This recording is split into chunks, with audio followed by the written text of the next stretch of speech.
We're going live.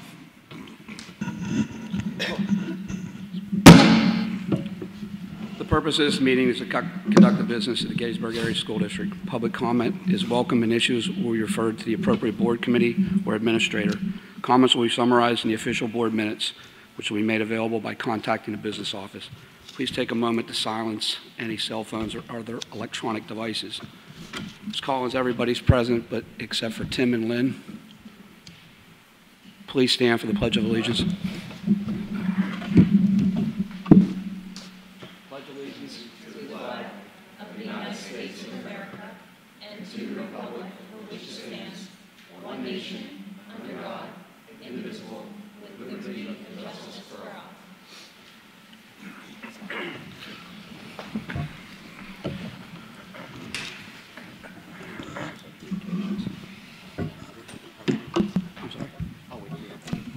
We're going to move on notices and communications. If there is anything brief, Dr. Perrin will handle that at the end. Citizens participation. Al. Thank you, Mr. President. Good evening, everyone. We do have one person that has asked to address the board tonight, Michelle Smyers.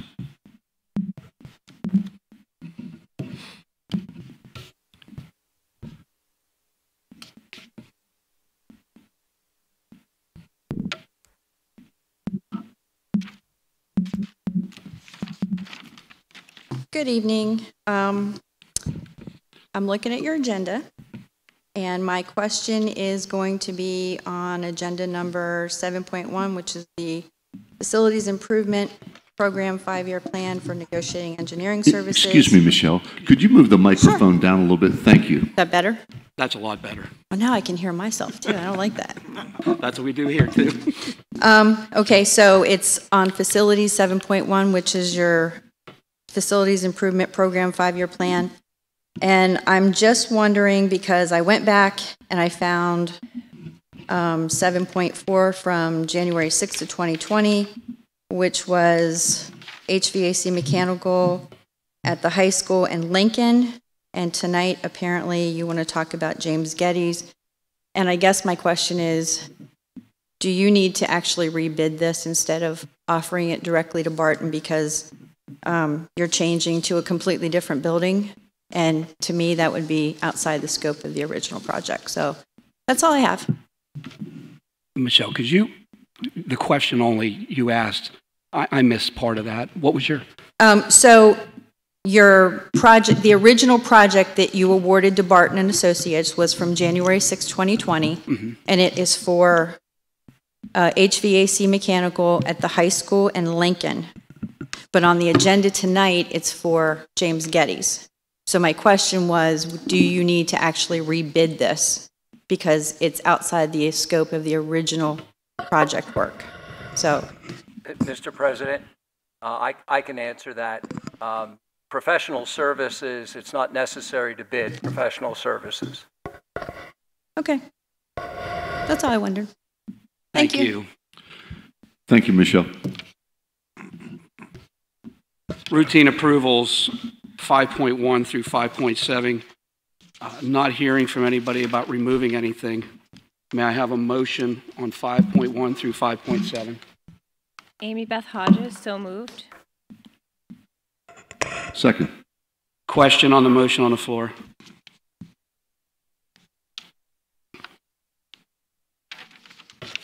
Chair Soliday, you have questions about items within that motion. Okay. Good. Make sure I get the right one. Under 5.5, which is an MOU, a Memorandum of Understanding, between the Gettysburg Area Education Association and the district. There is, this is intended to go beyond the contracted work and for the educational staff. My question, there's several of them. So one of them is, does this include homebound instruction?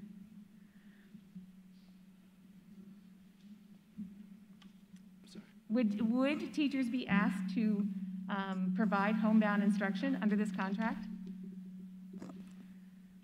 Well, I think that Jason Perrin, Superintendent. I think that 5.5 specifically is similar to the one from last year. It's really put in place to give us some room within the COVID because at times we need to be able to respond to students outside of what would be a normal contract school day. So I would think that anything that didn't already have a rate attached to it, like if there wasn't already a process in place for assigning and paying something like homebound, but it's for anything extra that we might ask folks to do so that we can meet the needs of our students, not knowing during the school year if there would be any short-term closures or anything like that. Another, it appears as if teachers will be asked to do some additional, provide some additional services or time. Are they permitted to say no to their supervisor when asked? Well, I think a lot of the work that would fall under this, at times, at times it's not real specific to the individual teacher, so the service could be picked up by, more than one person. But I think if something were very, very specific to the individual, we would work that out with the employee. We've never had somebody say no, I don't think, at this point. Thank you. Are there any additional questions? Roll call. Kathleen? Yes. Mike? Yes. Sylvan? Yes. Al? Yes. Carrie? Yes. Tim? Yes. Amy Beth? Yes. And I vote yes. Number 6 on the agenda, items for board action, 6.1, doctoral study. May I have a motion? So moved, Kathleen Pratt. Amy Beth Hodges, second. Question?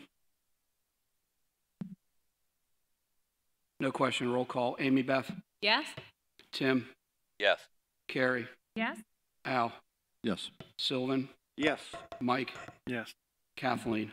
Yes. And I vote yes. 6.2, Policy 903, Public Participation in Board Meetings. May I have a motion? Motion. Amy Beth Hodges, second. In question?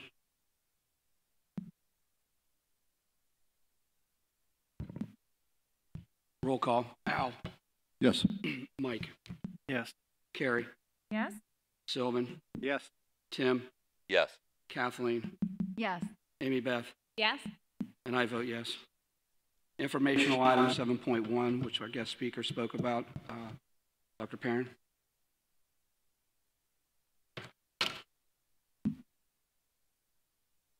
Sure, it's an informational item.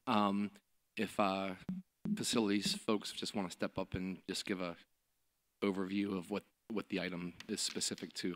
And then if there are any questions, either they can respond to them or we can research the answer and bring it to the next meeting. Thank you. Yeah, item 7.1 for information. It was what the guest speaker asked a question about.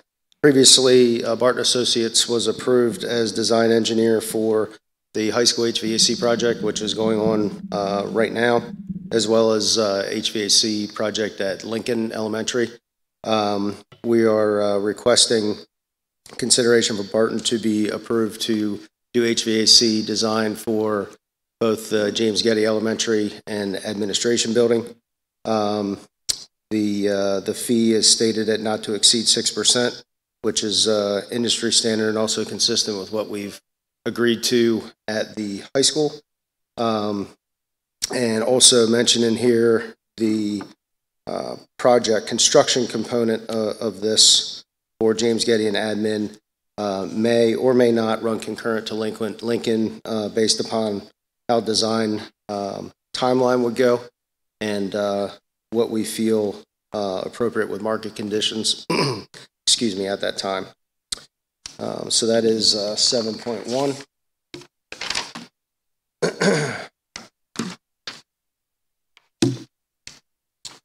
Next item, 7.2. I want to just hold on 7.1 to see if Sure. there are questions specific to that one.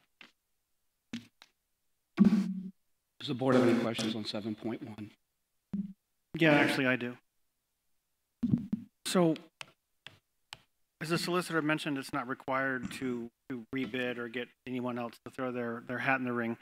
Is like when I buy a house or a car, I shop around and look for different rates. Would there be any downside to looking for different engineering firm, or just ask? The only downside I could foresee is really two things. One, we have a good relationship with Barton. They performed well thus far on the HVAC project. And they also have a history with James Getty. From what I understand, they had actually done the engineering design for the current systems that are in place at that elementary school. Thank you.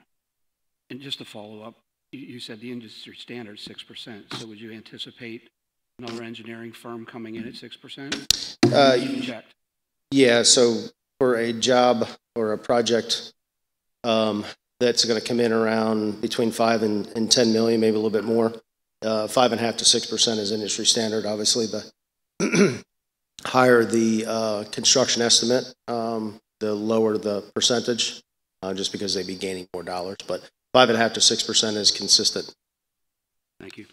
I have one more question, sorry. Would you see any harm in consulting with them to see if they'd be willing to look at renegotiating their fee versus not having to put it out for a bid? There is no harm, and we have had some very brief discussions, and we settled at no more than 6% as stated in the information item. So it's a possibility it could always be less. As I stated, the higher the construction estimate, typically the lower the percentage goes. But given the size of these projects, I wouldn't expect it to be any lower than probably 5.6 or 5.75. Excuse me. Okay, thank you very much. Carrie. Thank you. Mr. Reynolds, in the 5-year plan of facility and maintenance, it was in the order the high school, then Lincoln, then I think James Geddes was even separate from the administration building. So what's happening here is moving James Geddes and the admin building together and up. Yes. Above Lincoln. So how does that impact what the informational items then? How does that? Well, I can speak to why we decided to, we'll say, combine James Getty and admin, as well as switching them in the order and putting them first ahead of Lincoln, as you mentioned. So I'll take the switching of Lincoln and James Getty / admin. Lincoln has not taken as much labor and material to maintain the HVAC systems over the last 3 years as James Getty. Excuse me. So we've decided to prioritize James Getty ahead of Lincoln because of that reason. And then the admin building, because it's literally right across the parking lot from James Getty, we've decided to combine those two projects. The intention is to have the base bid per se be James Getty HVAC with an ad alternate for the administration building. We feel there are some economies of scale there. We would maintain the same duration to do both buildings as we would just James Getty. So we see that there would be some significant cost savings to running those two jobs concurrent. I believe that answers your two questions. If you have the 5-year plan in front of you. I don't know. Yeah, I was looking for it quickly also, because I think with cost savings, there's also a different, the cost savings comes in, I think what you're saying, so correct me if I'm wrong, the cost savings comes in you're currently having to make more repairs to the systems of James Geddes and the admin, as well as there's a different price to repair James Geddes and the admin as opposed to what was in that plan for Lincoln. I think there's a difference there as well, and that may be tying into why you're looking at the contract with Barton. Yeah, so if we don't do James Getty as early as what we were planning on it, yes, we're going to have more repair costs, potentially equipment replacements. Yes, and then basically we'd be looking at a single management team running James Getty and admin together rather than separating those two. So essentially you're paying for staff to be on site for just an arbitrary duration of 6 months to run both those projects concurrent under one contractual agreement versus 6 months and 6 months, and you pay for 12 months of staff versus 6 months of staff. So there's quite a bit of cost savings when you look at even combining those two projects, where you might be storing materials and the accessibility to those two buildings. And I think there may be some other things there, but that is why it's being brought up to the board's attention, because Yes. there will be a vote on it eventually. Well, if I'm not mistaken, the vote is on the engineering study, not on the project itself. Correct. Right, because when we get to the project itself, then I think you're going to have a few more questions related to the timing of it. And I'm glad to see tonight you're not looking, or the district's not looking at James Getty's and Lincoln at the same time with a complete disruption of our educational system in the K level. We would only have one functioning school, Franklin. So, I mean, that's a plus here. But tonight's the engineering study, right? That's all we're looking at. Correct. That's correct. And there's several steps then, President Hassinger, that will go along with that, because we'll also have to look at the financing part of these projects. And Belinda has been looking at options with what excess there is in the high school project, as well as ESSER's money, as well as additional bond rates and things like that. So it's a multi-step process. But it begins with looking into the engineering study. Are there any additional questions on 7.1? 7.2? Yeah, 7.2, sticking with James Getty. This was or is currently on the approved 21-22 capital improvement plan, which is a ADA accessible family restroom at the James Getty Elementary School. We went out, got a couple of prices, and the low price was just under $62,000, which will be funded out of the capital projects fund. And basically it's using existing footprint.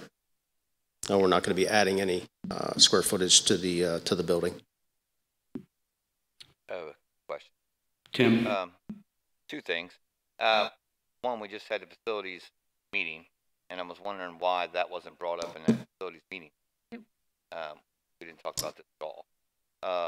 That's one. Two, for a 100 square foot bathroom, and I do know it's ADA compliant, $61,000 seems extremely high. And I know we pay prevailing wage and so on and so forth, but it was my understanding that any project under $20,000 per se, that any local contractor could bid that.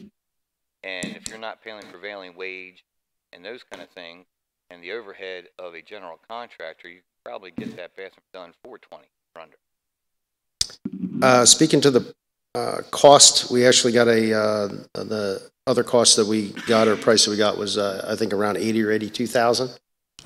And I understand, doing the math with 100 square feet, but we are paying prevailing wage. It's a commercial construction application, and this is a single general contractor that provided us this cost under the KPN, Keystone Purchasing Network.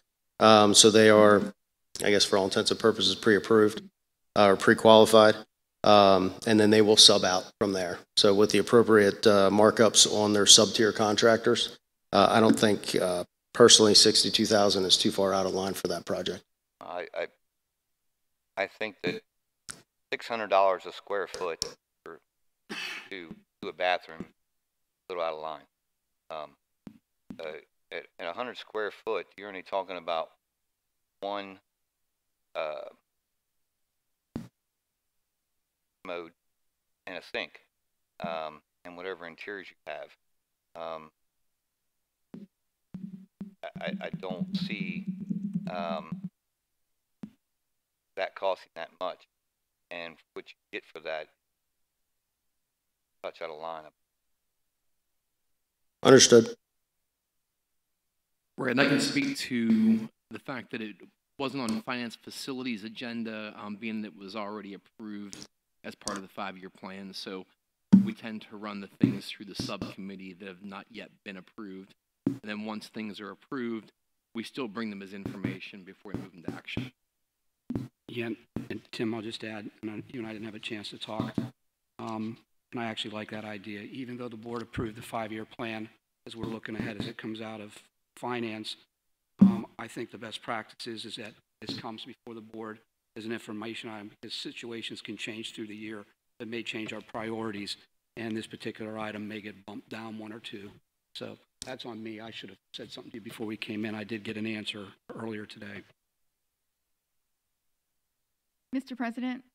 Kathleen. Yeah, thank you, Kathleen Pratt. So I read that at this point in time, James Geddes does not have an accessible restroom. So I'm very happy to hear that we're about to get one. Do we have any other buildings in the district that at this point in time do not have at least one accessible restroom?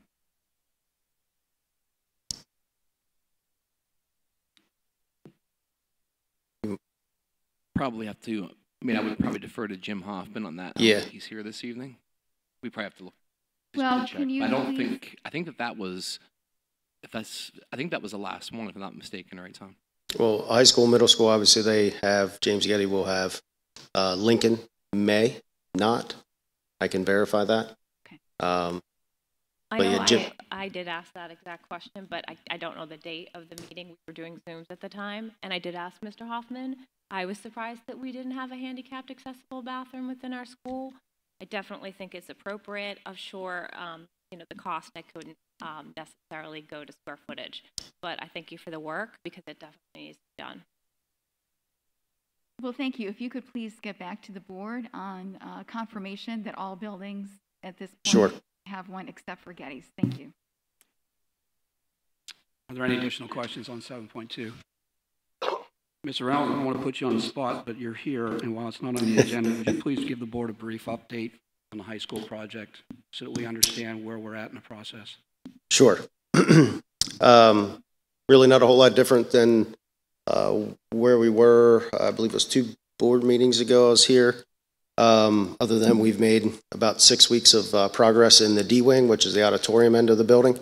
Currently, excuse me, we have started ceiling closing inspections and have closed some corridor ceilings. And we're in the process of having Barton Associates, the engineer, go through and do above ceiling punch list for, I'll call it the balance of the ceilings in that wing to identify punch list items, get those taken care of. We should have the blessing, so to speak, or approval to close ceilings, I would say within the next week or 2, to where we'll drop ceiling tile or close the ceilings up. And then we'll start working on any finishes that need to be repaired. Mechanically, there is 3, excuse me, I believe 4 larger air handler units, one of which is constructed at this point. The second one is ongoing, and I would expect all the mechanical units to be built within the next probably week to 2 weeks. And they'll move forward with connecting ductwork and so forth and getting those systems ready to start up. So we're on schedule with that wing. And there's also some rephasing that we had done for the A wing on the far north end to accommodate some athletic events, as well as I'll just call it athletics in general. The classes and so forth that'll be conducted in the north end of the building. So we've worked that out with the athletic director as well as administration. So we're able to get the contractors to accommodate us on that and work with us on that as well. So, $1 million question. Are we anticipating that we're staying relatively close to the time schedule that was projected out initially, knowing that there are some unforeseen circumstances that happen with a project this large? Yeah, so this current phase 2, I anticipate will be done on January 1st as scheduled, barring any unforeseen items. And then phase 3 is January 1st through June 6th. I don't see any issues with that. And then we'll have a pretty heavy lift June 6th to August 22nd of 22. We'll be down to the wire with that 4th phase because we have probably just as much work in that phase as we did with the first phase of the summer. But I think we've been through the learning curve with the contractors. I expect we'll be on schedule. Thank you. Any additional questions? Tom? I got confirmation from Mr. Hoffman that every building has an ADA bathroom except for James Getty. Thank you. Important question, since he was right there. Tom? Tom, can you remember when we last discussed putting in an ADA bathroom in Getty's? Was it 3 years ago, 4 years? And it was voted down. I don't recall that. I just know that last year, whenever we got it onto the, it may have been voted down because it wasn't in the 5-year plan or something like that. But I do remember last year, it seemed like a very positive response when we were talking about it in the Finance and Facilities meeting. And so, it may have been under James Getty's renovation idea because the health suite was going to be renovated. Okay, that's true. Well, it wasn't voted down, but there was a study. There was a study of James Getty's, and it was brought before the board. And basically, the board decided not to take any action at that time. That was about 3 years ago. Maybe. Yeah, that was a comprehensive building renovation, including changes in the admin suite and the nurse's office and so on and so forth. Thank you. So, excuse me, Dr. Soliday, to confirm what you just said, so that was a decision made before anyone on this current board was seated on the board? It very well could have been because it was before Dr. Heron was here. You've been here 4 years? Yeah, it was prior to my arrival. I think they right looked at a before it. comprehensive, like create more classrooms and those kinds of things, and then it resurfaced about a year, the end of my first year here, and so that's one of the reasons we commissioned that demographic study from the demographer from Carnegie Mellon, because we didn't want to spend money expanding a building whose enrollment was going to remain stable or drop over a period of 10 to 20 years. So so that demographic study obviously came back, I believe it was about 2.5 years ago. And so it showed pretty flat enrollment with some very small changes at the elementary level and didn't support additions at the time to James Getty's, but we didn't want to lose sight of updating the ADA bathroom. That's why it's back. Hearing nothing further, 7.3, the budget process update. I believe, Linda, are you handling that?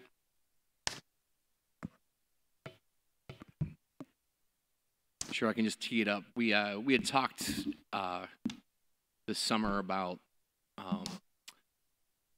possibly creating a board resolution to help guide the budget process over the next 3 to 5 years, hopefully 5, to try to hit some targets or to decide on some variables that would be important to the board, because that way it would impact how we might drive the budget on a yearly basis in terms of trying to hit the fiscal benchmarks that the board would be interested in hitting. So this is the first time this is appearing as an informational item. We certainly don't expect a resolution to come out of the discussion tonight, but I think initially what we wanted to do was at least present kind of a list of variables that the board might want to be thinking about when having these discussions. So unless the board would decide differently, we would see this as an informational item over the next several board meetings to result in a resolution prior to the budget cycle for this coming spring. Go ahead. So the PDF is, of course, displayed on the screen for the public as well as for our board members. So we wanted to look at a target to be something that's more effective and efficient budget process. Looking at a multi-year goal rather than a year-to-year goal, realizing that we still have an annual year-to-year process approval that's required by PDE. But the key variables when considering budget and or considering a possible resolution is, one, of course, your fund balance. We currently have an unassigned fund balance policy parameters, which is policy 622, that indicates that the unassigned fund balance should be anywhere from 6 to 8%, and if it were to happen to go anything below 6%, then the board would particularly take action as to address how to address changing that fund balance. Fund balance is usually 5 classifications. Those classifications are non-spendable, restricted, committed, excuse me, assigned and unassigned. And so the unassigned portion is the one that is subject to the 68% guide. Typically, the non-spendable fund balance would be something in terms of our inventories and our prepaid. Our restricted fund balance is our Lincoln Benefit Trust. This is our healthcare, dental, vision, health benefit plan that is shared among the district. Our committed fund balance are capital improvements as well as retirement and PSERs that we have money set aside.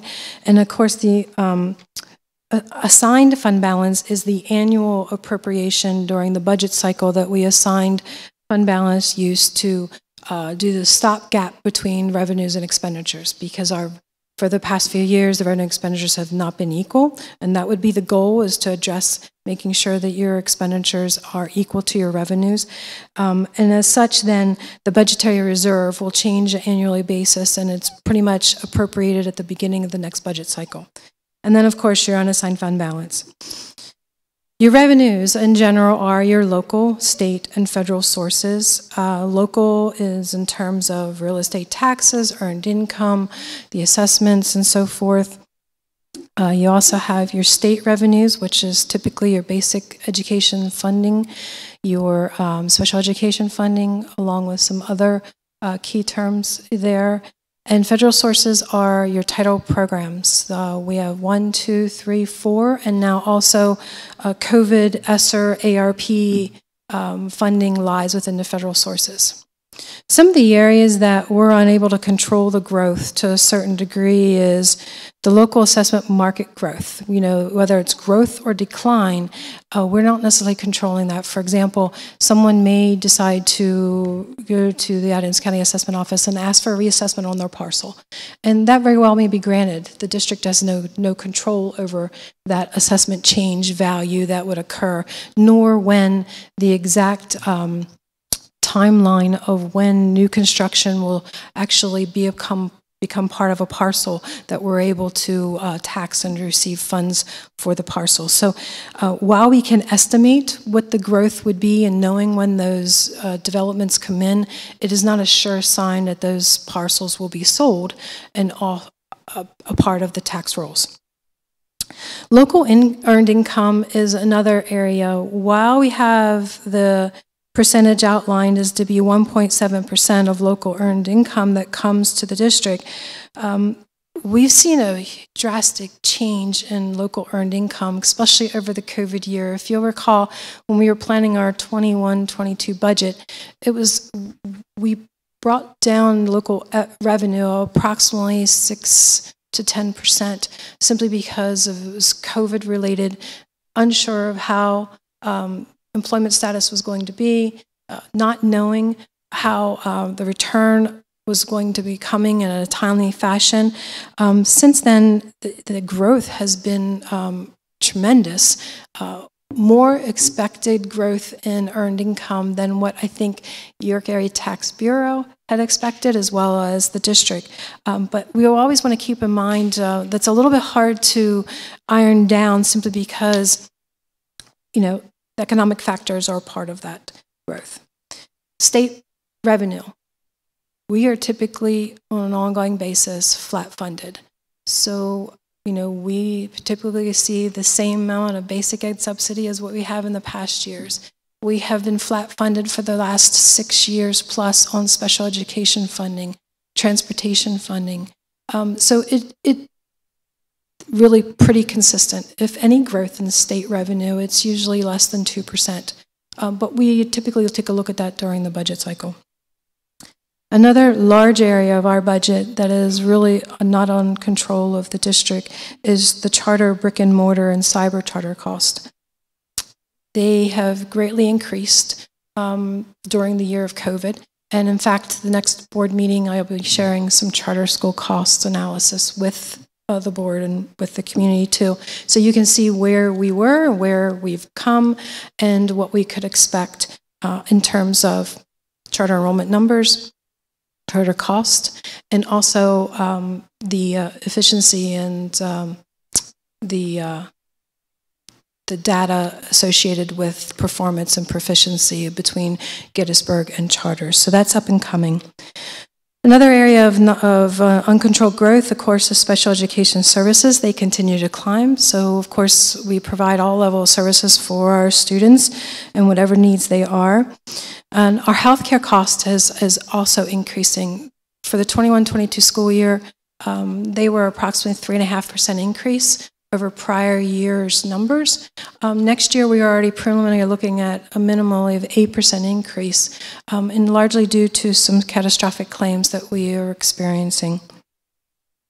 And PSER's employer rate continually to increase, not as drastic as what it was when it went from 20% to 30-some%, but they are continually going, and we do not set those rates, of course, the PSER's boards do that.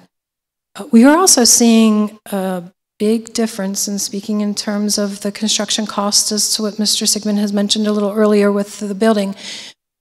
Supply chain and utility commodity markets are out of this world at the moment. We are having a hard time getting our products in, as well as getting a fair price for some of the products.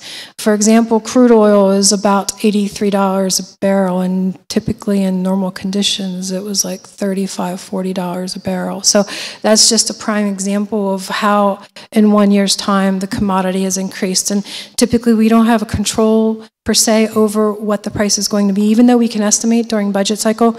It is one of those things that is, you know, once the price is the price, and we go forward with trying to address the demand and the rising cost as best as we can.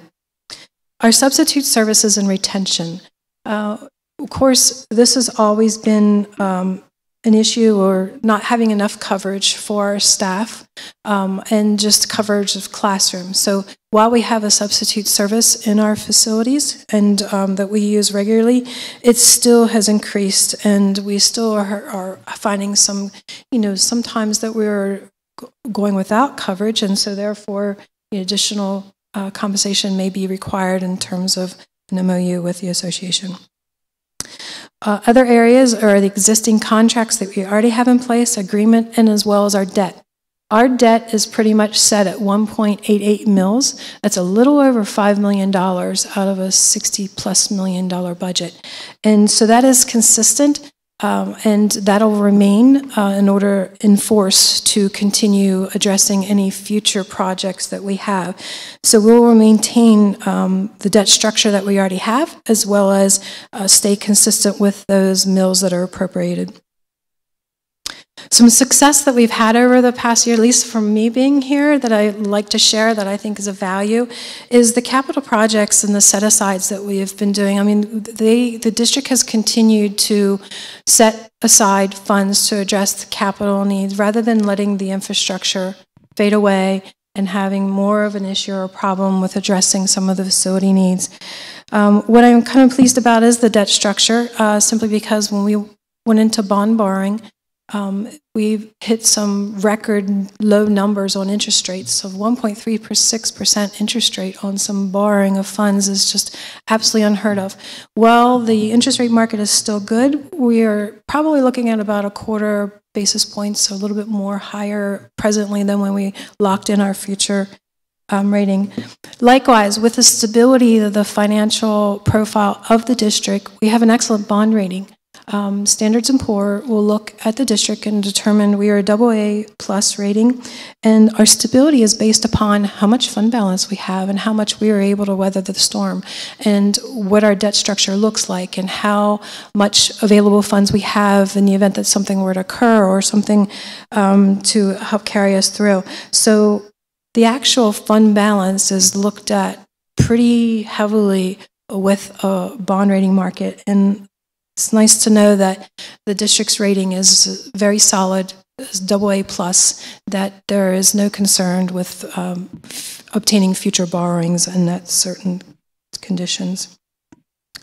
Of course, we have tried to address our investments and credit risk by limiting our exposure during the adverse times, therefore going into debt at a perfect time. Overall, our budget goal, year to year, or whether it's a 5-year approach, is that our revenues equal our expenditures. And doing so has always been a struggle, not just for Gettysburg, but for other schools, simply because there's always that reliance on fund balance. And we have historically applied fund balance in part of budgeting process. So if we're looking at a multi-year goal, we need to be cognizant of what is our fund balance and what are we comfortable with minimum maximums. Is our policy still effective, 6 to 8%? Or do we need to take a look at policy during the terms of looking at trying to mate our revenues versus expenditures? How do we go about doing that? What are the means of getting a balanced budget? So some of the things we have been doing in the past, and which we would continue to do, is be very lean on our expenditures while trying to maintain our current programming. Last thing that we want to do is offset class sizes and or reduction of programs. It's just not conducive to the environment and toward giving our students the best education possible and all the resources that we do provide. Some of the other areas that you could do is, of course, you can set a budget where your staffing changes are driven by your enrollment and your programming. Again, there's some risk, adverse and or to that if that's the direction that we want to go.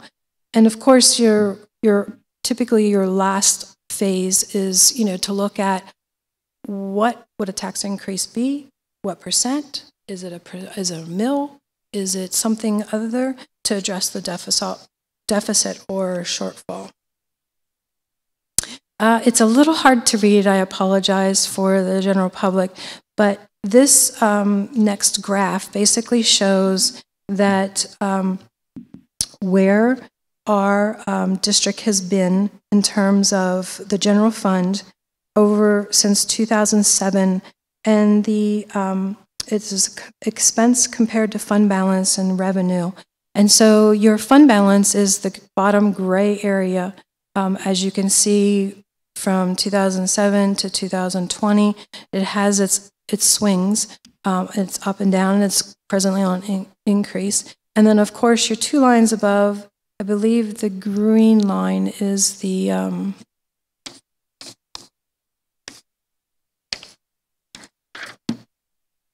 green line is the revenue, and of course the orange line is the expenses by the district. So as you can see, we have a little bit of work to do if we want to project this forward, as to making those lines equal without minimizing or maximizing too much of the fund balance. Down below, if you don't mind scrolling up just a little bit. Thank you. So as of June 30th, 20, this was last year's audit. We are currently working on the audit of ended 2021. So we had a general fund overall fund balance, including all of these fund balance categories of 24.9 million. And as you can see, the unassigned fund balance was 8 million as we headed into the 2021 school year. If you'll scroll up, please. This is just a quick graph to show where our revenues have been in performance since 2014. And 2014 to 2020, you can see the budget to the growth in revenue. Overall, the average over those years was a 2.7% average growth in revenue. If you're averaging over the 7-year period, this just shows a snapshot of budget to actual. These are based on actual numbers and the budget at that particular point in time. While the variance says 4.22, if we're taking a look at the average, of course, it's 2.7 per year increase. If we scroll to the next slide, likewise then our expenses budget to actual since 2014, same period, the variance is 6.82%.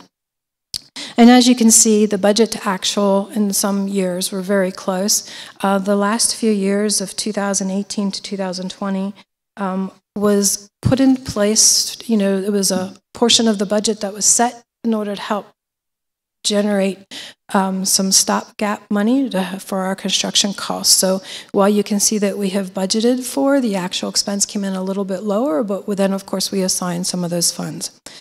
The average over this period of years for borrowing, and likewise 2020 was also the beginning year really much of COVID. So in that year, while we budgeted X, we spent Y, and of course a lot of the services, weren't necessarily up to the regular level that we would have been spending those. But back to the average, if we take a look at the changes throughout the years, the average is negative 2.125, which is overall a 0.57% difference between the growth and the revenue. On the average. So this slide will share that, while we have been seeing increases in our revenue, typically anywhere from 2 to 5% revenue growth is good. And then, of course, opposite of that, 2 to 5% reduction of expenditures is always good. So this slide tells me that we have been doing pretty great job of keeping our expenditures in line to the best of our ability.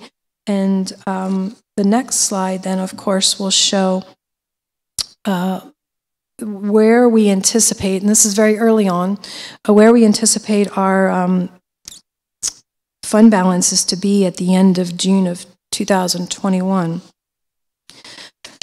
So we already know that from the previous slide, we have experienced nearly $500,000 in additional healthcare expenses. So our Lincoln Benefit Trust restricted number has declined. And we also know that we had planned to use PSER's retirement during our course of our budget. So that has also been addressed here. Areas that have not been decided upon in this scheme, considering that we also have 21-22 budgetary reserves set aside for balancing that year's budget, we will need to take a look at the changes in the capital improvements as well as the inventories. But we are seeing a 22% decrease overall with just the numbers that are presented here. And the restricted fund balance, of course, was reduced by about 12%. And PSER's reduced by 13%. So the goal of the district is to continue using PSER's portion appropriated over the next few years to bring down those retirement dollars that were set aside. The unassigned fund balance projected at 6/30/2022 of $4.3 million is exactly 6% of the expenditures. And 6% of the expenditures is not anticipating ESSER money per se.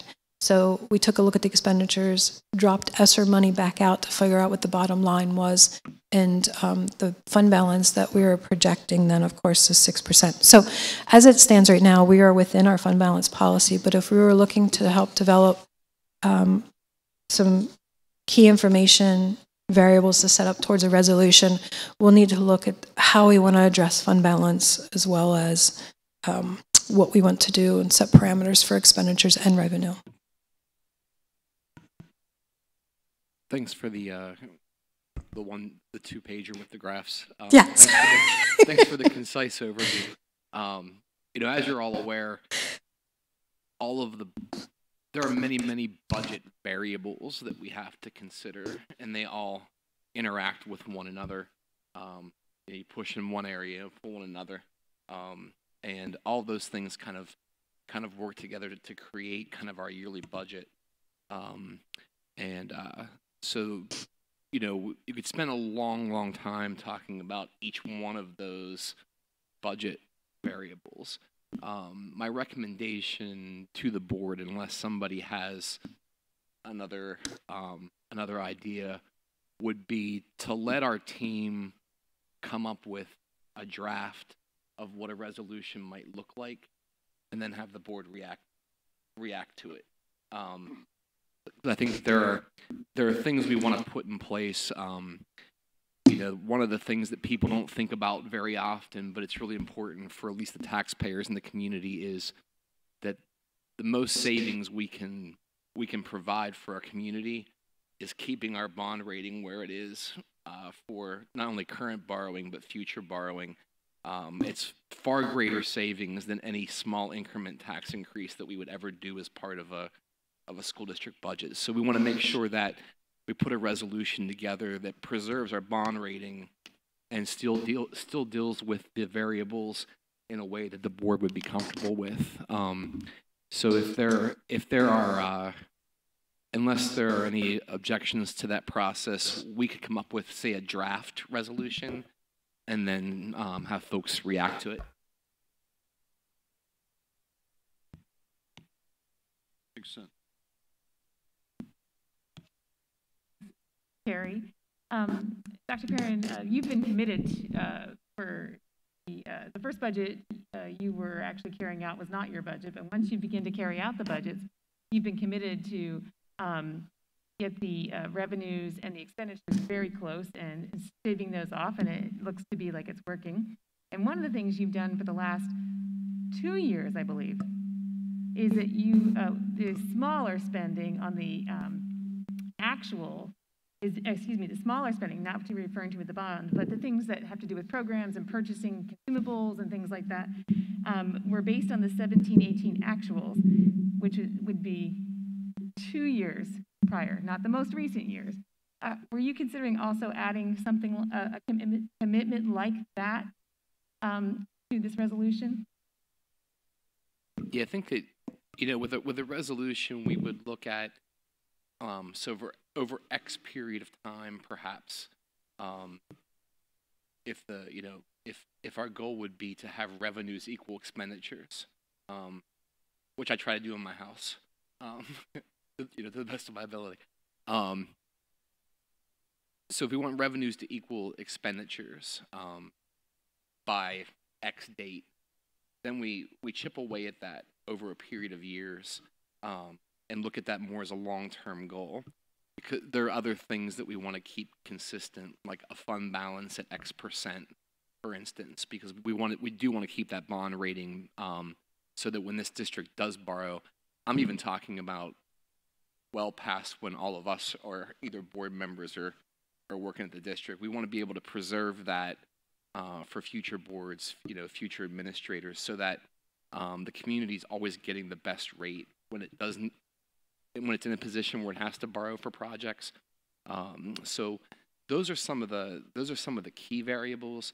But you're right. So when I came in 5 years ago, one of the things we started doing, what had been done for a period of years, and there's nothing wrong with it, it's one way of budgeting, is districts would look at what they budgeted last year and then decide what they would budget for next year. So one of the things we started doing the first year that we started working with a budget while I was superintendent was say, not what was the budget, like what was the actual, because you could make the rationale that that's the money that was actually needed because it was actually spent.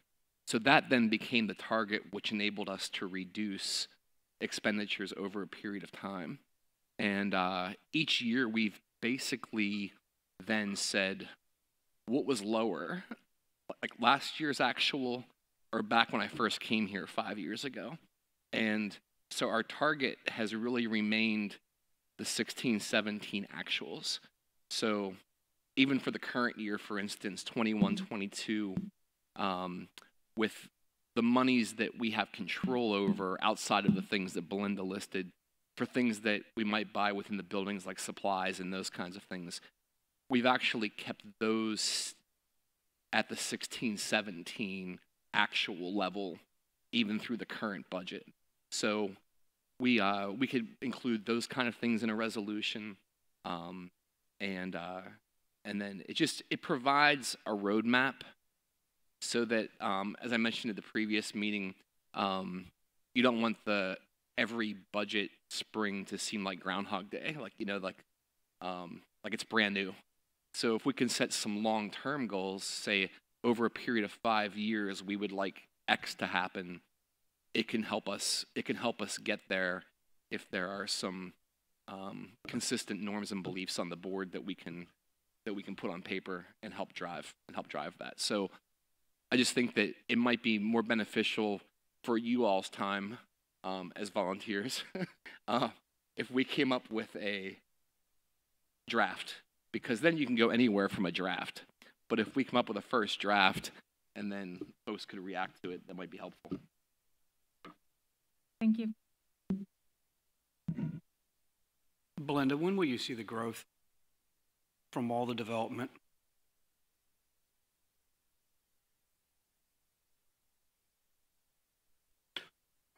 It's a great question. We have anticipated small growth in ongoing annual budget, but to see the labor market start booming, I think it's going to be a little bit more time, 2-3 years, probably. I know that's a part of the budget each year, and I don't want to break down the budget tonight, but you hit me kind of odd, and maybe I misunderstood, is that we don't get to see that because it's not sold. My understanding is that you look at a development, for example, of Hunterstown, that brings 50 and older, no students, with no financial impact to the district. You have to see the minute the dirt is turned an impact, because it activates the tax rolls in the county, which in other words puts it on there. And as development continues on that particular property and the appraisal comes out is when we start to see the tax revenue, opposed to, let's say, Misty Ridge, where you have an anticipated 250 homes, and I may be speaking, it's going to add, that figure is misleading because it's bringing students into the district, it's requiring services. So I guess my question to you is, as we go through the budget process, there has to be a way, in my opinion, that we can look to at least get a good estimate that X number of homes were sold at the Hunterstown project. We anticipate X number being sold at Misty Ridge. So based upon that, we can say an average home selling for $450,000. We're able to articulate what our tax revenue coming in is as a starting point when we start to look at the budget, because we are going to bring income in. We do each year, and I suspect it's only going up. Okay. Yeah, we could estimate that as part of the local revenue. Yeah.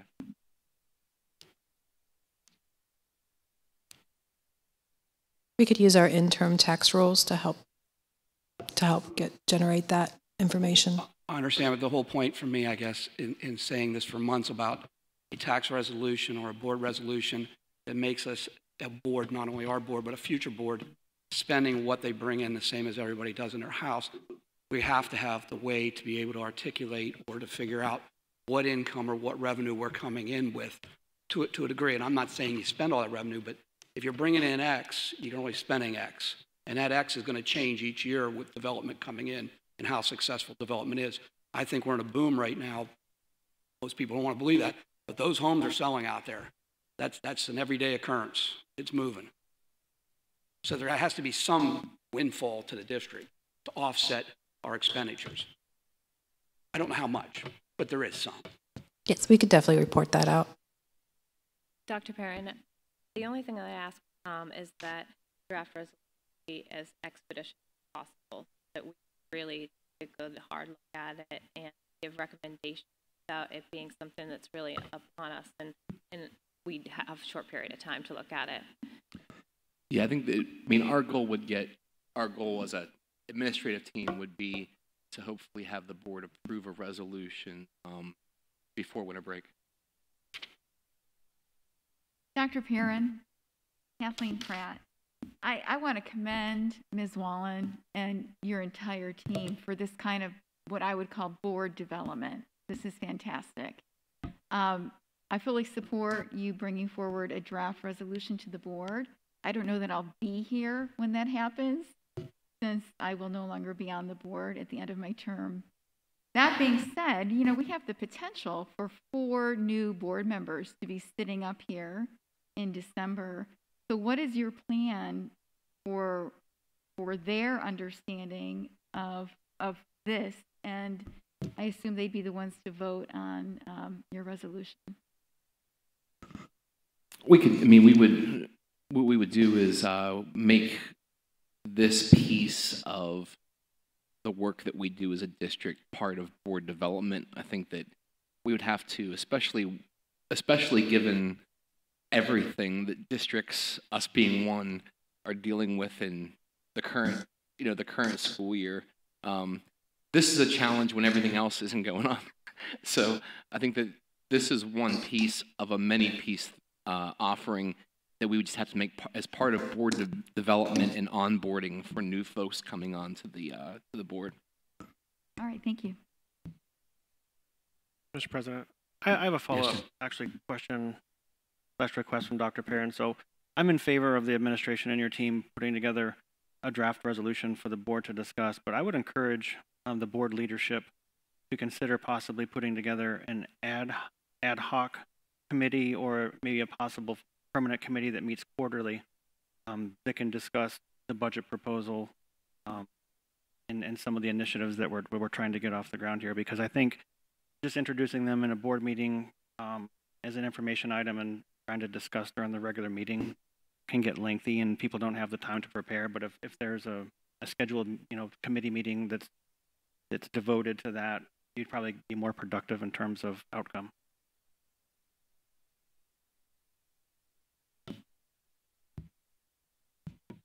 Mike, I'm assuming, well, I'm not going to assume anything, but if I'm still in the same position, I certainly will entertain that. And I'm not sure if it would go through finance or if it would be a separate type of committee that would meet with the administration to come up with it. I think it's more important on the resolution end that we get that, because that's set in the stone for years to come, but I would agree. Well, that's what I mean, and board leadership can set committees for various purposes, and if you're discussing an initiative or resolution, you could mold and develop that, I think, more efficiently and more quickly. So I would strongly consider. Now, for the record, I welcome it, because every budget year, it's every night of my life. If there's anything additional? Board committee reports, I'll start down to my far left. Carrie. Thank you, Mr. President. So the committee report, I have one that's tied to finance facilities and one that's tied to Adams County Technical Institute, and the two actually go together.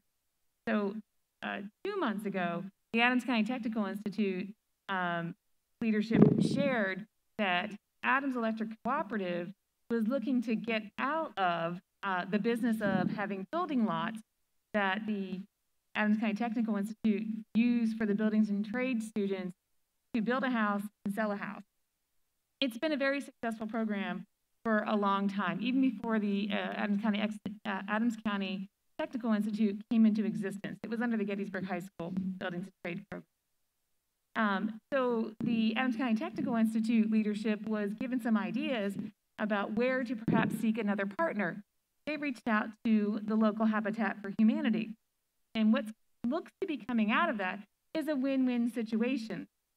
So tie this back to the Finance and Facilities Committee, Gettysburg School District still retains a few building lots from when they had the Buildings and Trade program alone, build houses and sell them to be able to finance the next house.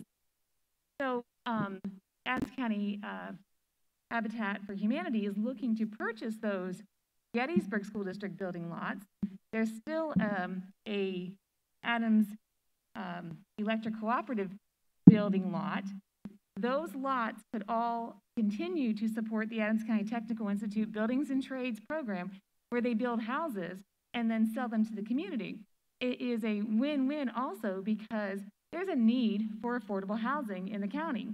So it's in the works. There's been discussions, but it is tied to Gettysburg School District selling their lots, Adams Electric looking to sell their lots and get out of handling even the purchasing, and Habitat for Humanity willing to take on that project of owning the building lots and handling the purchasing and working with the Adams County Technical Institute Buildings and Trades Program. It's a pretty cool venture. I do hope it goes forth and is good for the community as well as good for our students. That's my report. Thank you, Carrie. Amy Beth. Thank you. Last week, I attended and represented our district at the 2021 Pba Equity Summit and identified equitable practices, highlight stories of change, and provided strategies for moving Pennsylvania forward. We need to ensure that our schools have a system that honors our students' hopes, dreams, and potential. It's extremely important to me that I attended this year's Equity Summit and training, as I hope to be the Gettysburg Area School Board's director who is the most up-to-date and informed on equity goals and direction from the Pennsylvania School Board Association. Last week, I was able to represent us again with my second leadership conference, also had about PBSA, started and was called Start Strong. It really refers to what our superintendent was talking about with onboarding of our new board members. It's developing a district onboarding program for new directors. Our district will face a transition as we welcome new directors to our governance. The new directors often arrive full with ideas, their energy, and their desire to make a full impact upon our community. This conference was to help build skills to welcome and give guidance, resources, conversations about our ongoing work within our district. At this time, I'd like to recognize two of my fellow board members for their service on the board. These two have served our board proudly, but will not be joining us past this new year. Both board members have given of their time and talents, and I personally want to thank both Kathleen Pratt and Sylvan Hershey. We currently have 4 seats to be filled on our board. I ask all of you to get out and vote tomorrow. Our polls will be open from 7 a.m. to 8 p.m., so get out and vote. Thank you.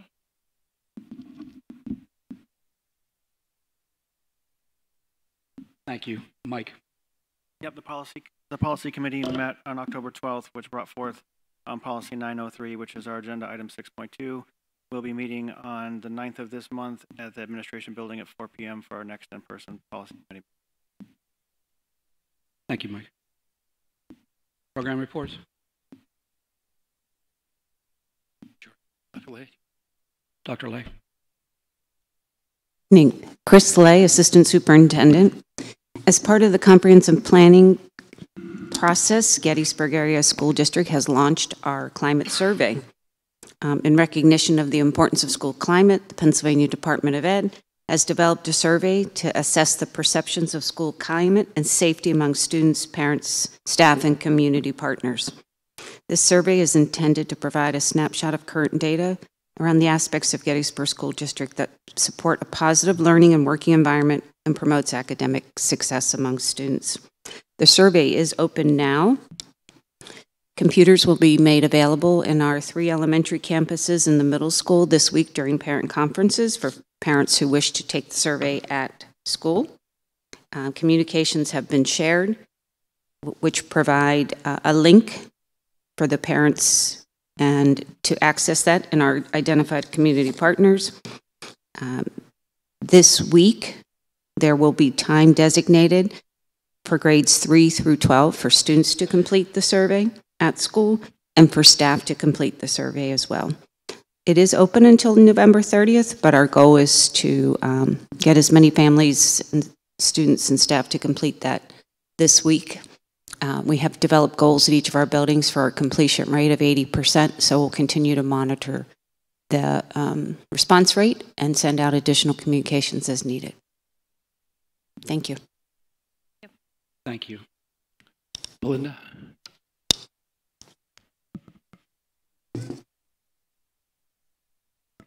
Welcome back. Thank you. Dr. Lay told me to keep it short, sweet. No, I wanted to mention,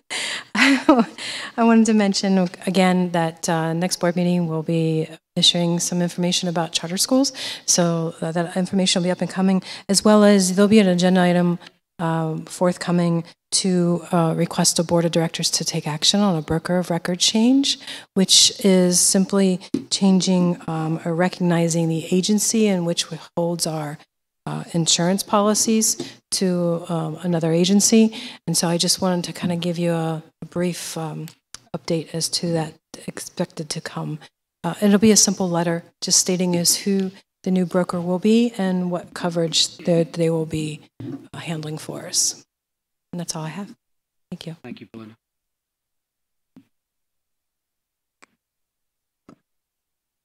As the weather starts to change, I start thinking about snow. Even though we won't have any snow days this year, it's not going to snow. There might be a couple of snow events. History informs me that it's going to snow. So just wanted to point out on the district calendar that we do have one snow day built into the calendar, and then that I can utilize as a makeup for one snow day, and then the rest of the weather events would be remote learning days, K-12. So in terms of looking at when we might use the makeup day, I would probably try to wait for one of those large snow events where, we're looking for, where it's like Snowmageddon, like 12 inches to 15 inches overnight. So I do have one day to use, so we'll try to use that where it would be like your traditional no school, it's a snow day, and then the rest of the days, so that we can meet our instructional days and hours, would be remote learning days. So that's where we are as we head into the winter months, and hopefully it'll be mild. I'm just keep hoping that it's going to be mild. And just as a reminder that this week students are off on Friday, and then there's a half-day early dismissal on Thursday. Secondary students, 11 a.m., elementary students at noon. And I know a number of buildings are, as Dr. Lay mentioned, are engaged in parent conferences. So thank you. Thank you.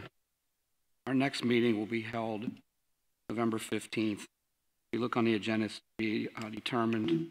I anticipate for right now, we'll still be back in the middle school with hopefully a change coming in the month of December. A reminder to everybody, especially the board, we're going to hold a brief executive session immediately following this meeting. Does anybody wish to board comments? Kathleen. I would like to give my gratitude to Becky Leathery, our communications coordinator.